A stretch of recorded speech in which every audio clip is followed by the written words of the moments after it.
Bueno, ahora sí, Giovanna, bienvenida, como he dicho, eres una abogada valiente. ¿Y por qué decimos esto, de que es una abogada valiente? Aparte de que es de Galicia y efectivamente allí las mujeres son bien valientes. Pero Giovanna es una mujer que está centrada en ayudar a los hombres que son damnificados por la ley de género, ¿no? Por la ley de violencia de género. Violencia de género. Sí. Esto es. Y esto parece ser como que es un tema que, no sé por qué, no se toca lo que se debería de tocar. No, no se sabe por qué, es un tema absolutamente tabú. Tabú. ¿Por qué Sí. es tan tabú el tema? A ver, la Ley Integral de Violencia de Género nació, además como una broma, un 28 de diciembre del 2004, teóricamente para proteger a las mujeres que estaban siendo maltratadas, que sufrían maltrato por parte de hombres. ¿Qué ha pasado? Pues que se ha convertido como en un mal chiste. No solo no protege a las mujeres que realmente son maltratadas, sino porque es utilizada, mal utilizada, por determinadas mujeres para conseguir beneficios en procedimientos de divorcio. Es decir, tú, una mujer que denuncia, hablamos siempre de cuando lo hace falsamente, a un hombre por violencia de género, impide que este hombre opte a tener la custodia compartida de sus hijos. Automáticamente esta mujer recibe una pensión alimenticia por estos hijos. Automáticamente.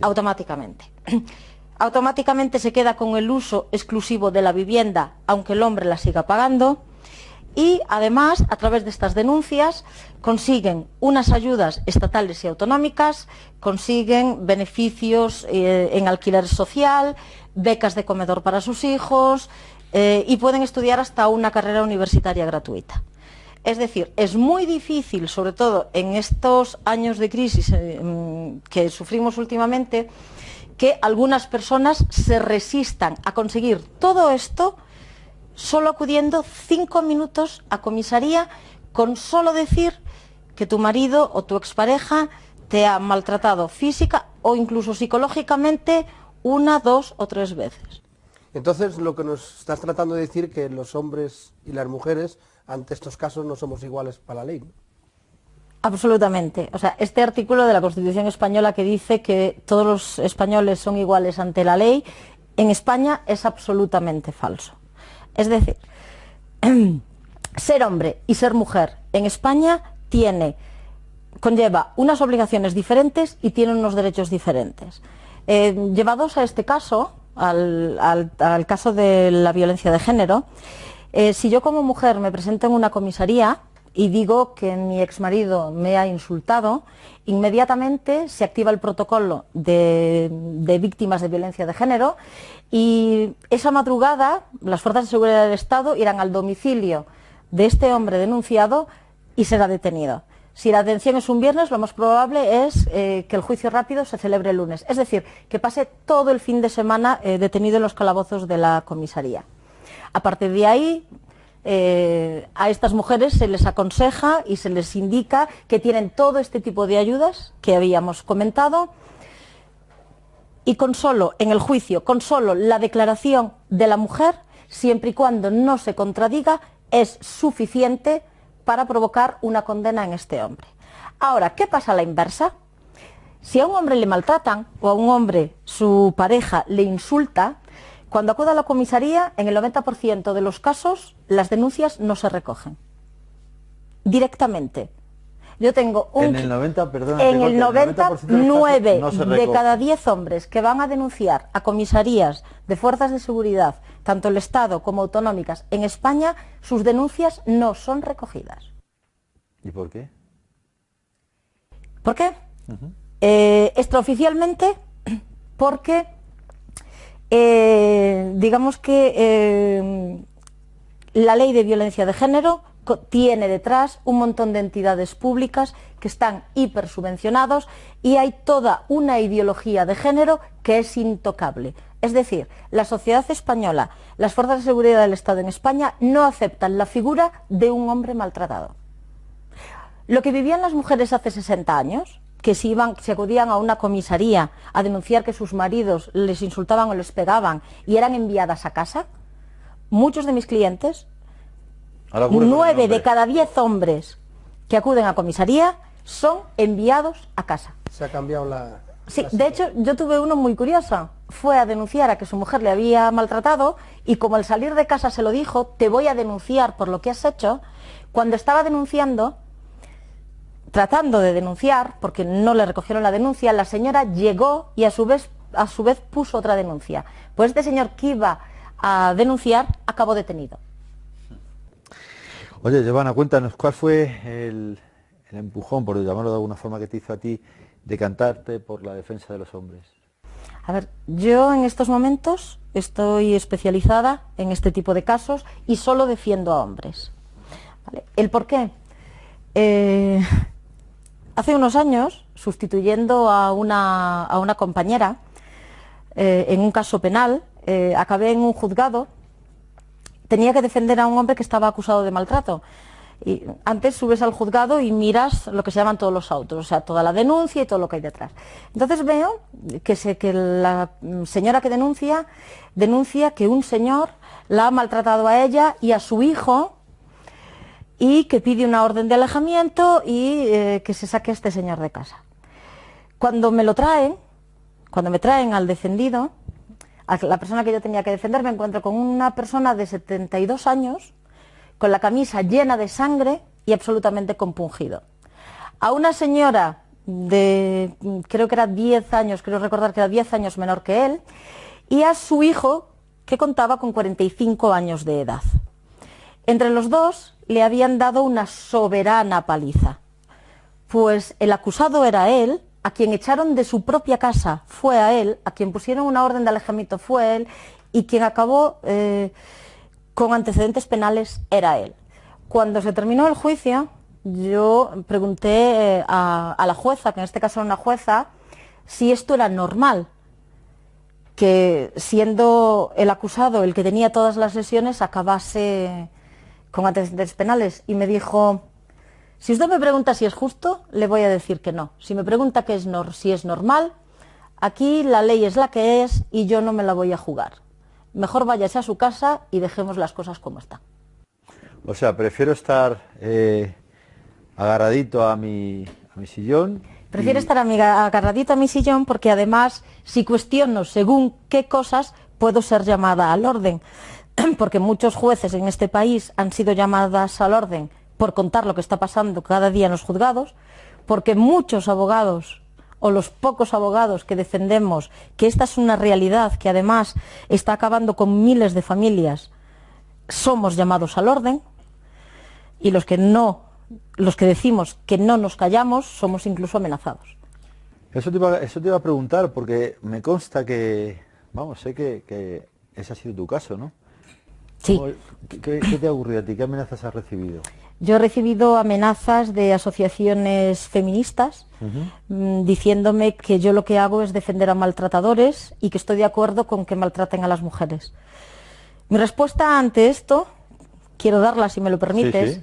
Es que de hecho creo que yo soy una de las personas que más defiende y digo no al maltrato. Pero digo no al maltrato en las dos direcciones. Digo no al maltrato de ninguna persona hacia ninguna persona.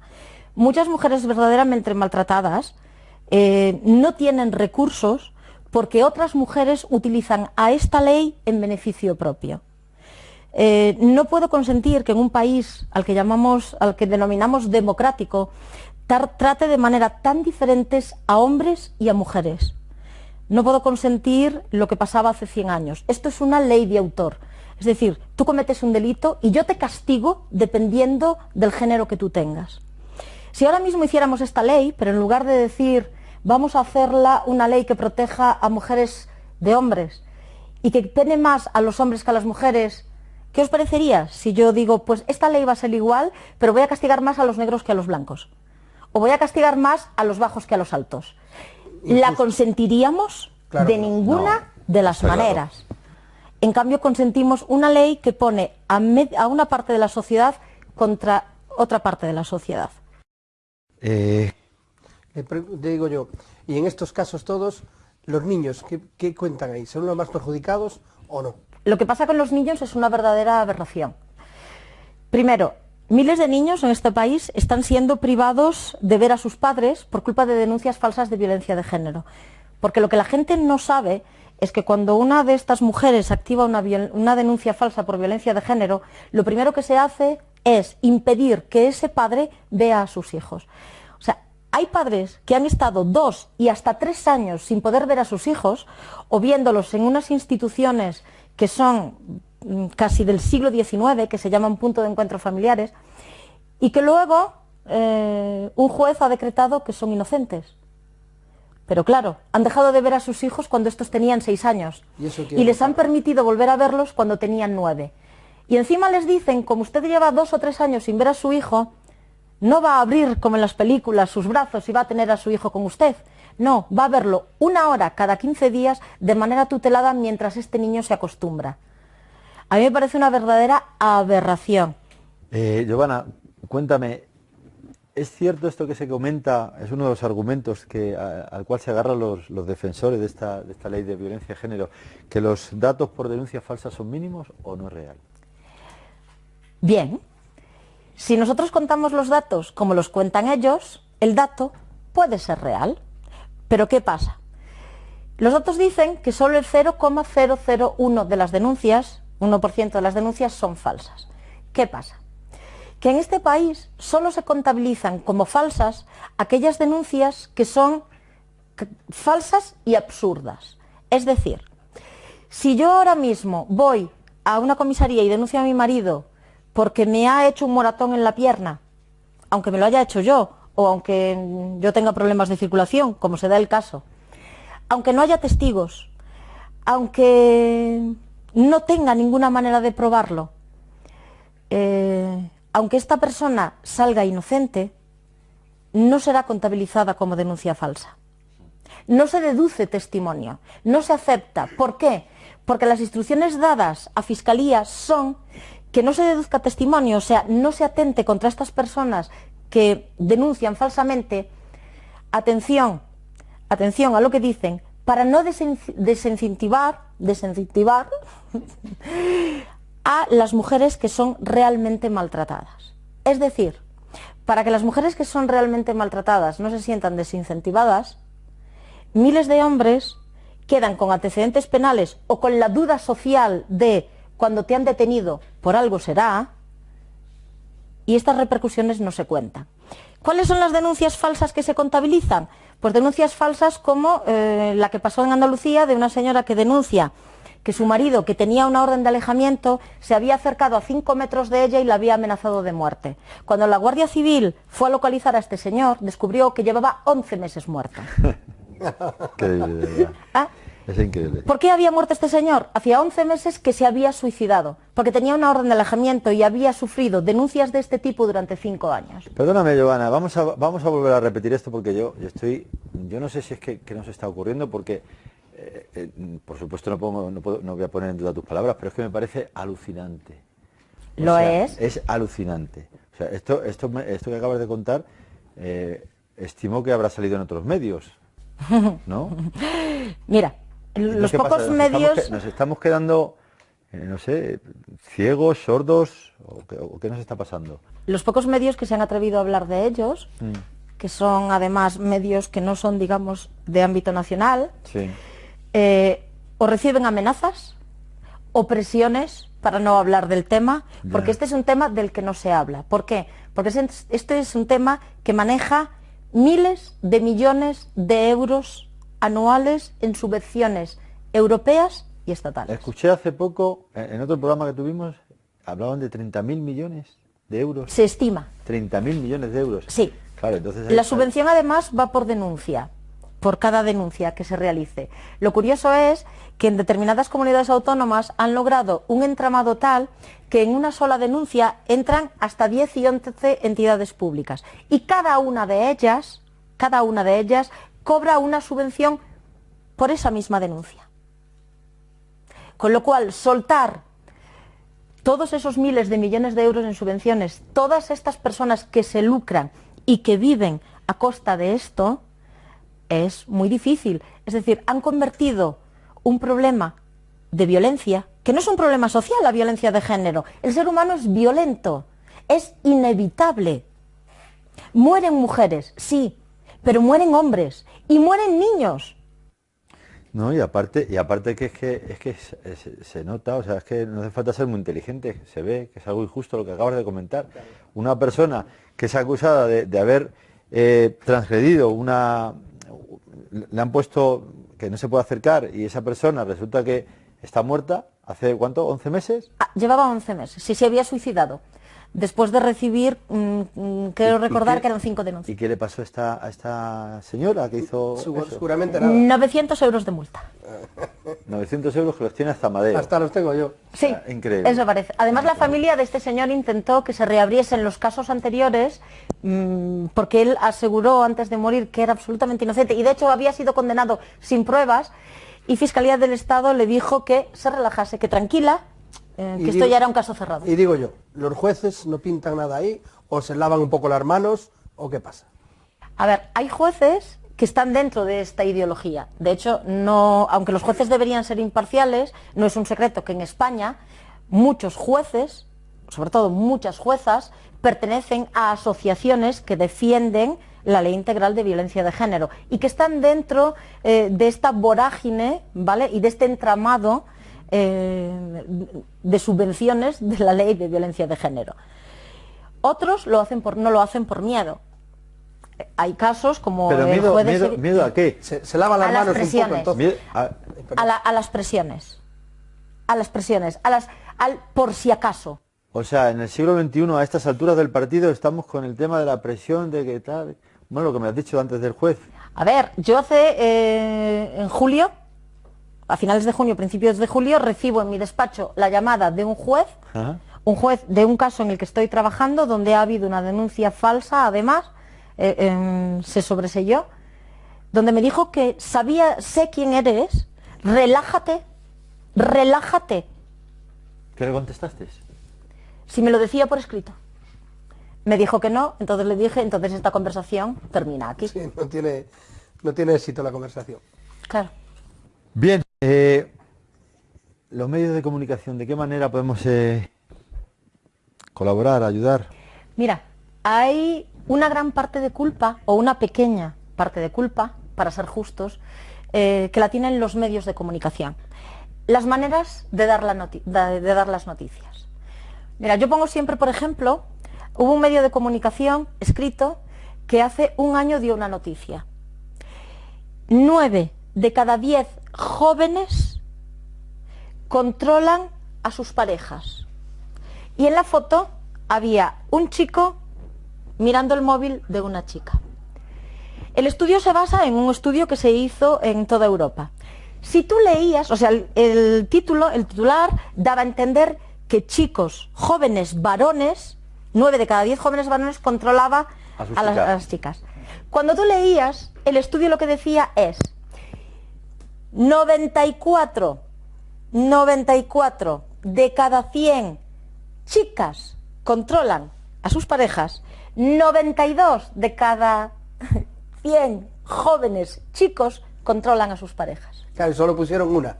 Pero si tú no lees las noticias, te quedas en que de cada 9 chicos de cada 10 controlan a sus parejas. Pero resulta que hay más chicas que lo hacen. Pero eso no se dice. Porque eso entra dentro de lo tabú. Pues es triste, ¿no? A la altura que estamos de la película. Oye, el otro día en otro de los programas que hicimos hablábamos un poquito, dimos una pequeña pasada sobre el tema del micromachismo. Sí.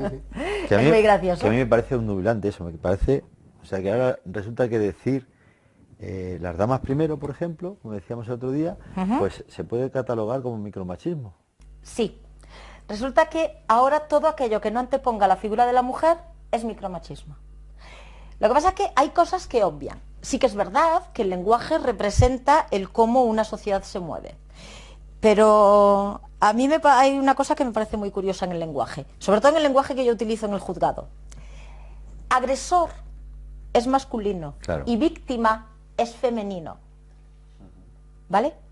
Pero estas mujeres que defienden y dicen que la sociedad vive en micromachismos, utilizan siempre la palabra víctima. Es decir, cuando hablan con el género neutro se ha puesto de moda, o dicen señoras y señores, diputados, diputadas, jóvenes y jóvenes, y como digo yo, ¿y por qué no dicen víctima y víctimo?